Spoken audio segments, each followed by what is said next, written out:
Story 1. My grandfather's dark secret. When my grandfather passed away, our family inherited his house. He was always a quiet, reserved man, and I can't say we were particularly close. But after his death, we uncovered something that completely changed the way we saw him. While going through his belongings, we found an old wooden chest locked shut in the basement. My father forced it open, and inside, we discovered stacks of aged letters that my grandfather had written to himself over decades. As we read through them, a horrifying pattern emerged. He kept writing about his other family, one we had never heard of. He wrote about how he regretted what had happened to them, how he never meant for things to go that way. At the bottom of the chest, we found a black and white photograph.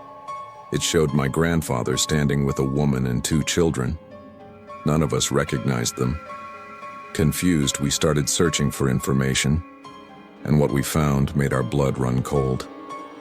In his youth, my grandfather had been married before, to a different woman, in a different town.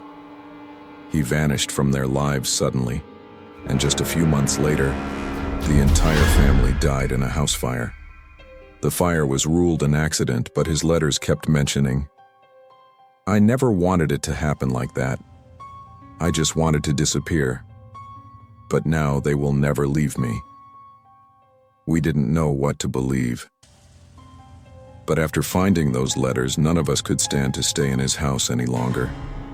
Something about it felt wrong. Story 2.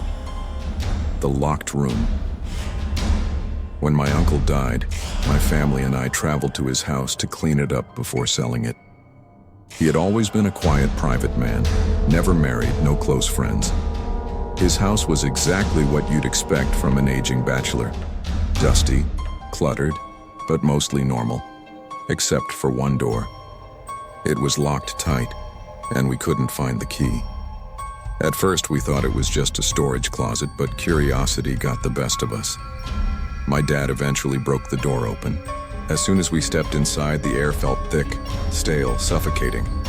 The room had been sealed off for years, and then we saw the walls.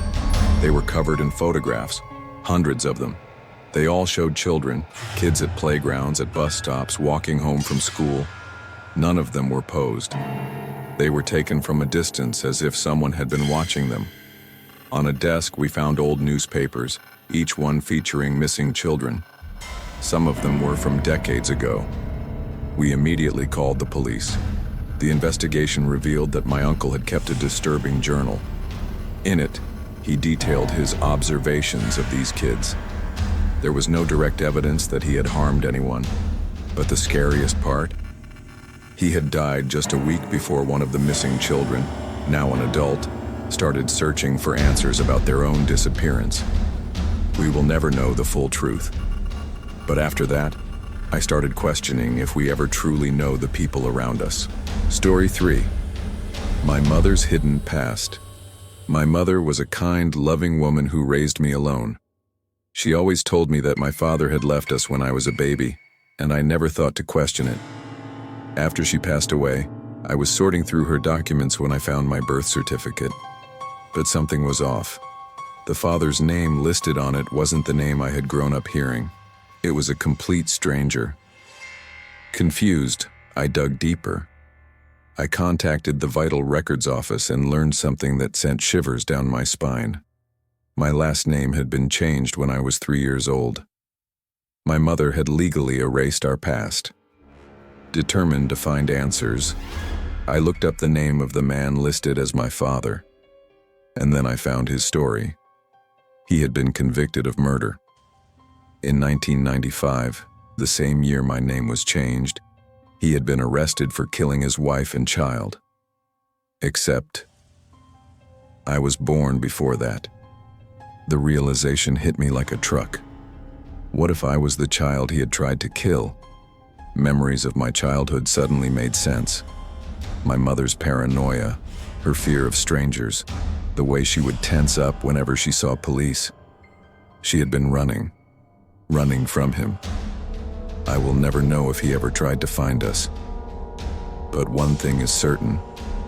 My mother saved my life.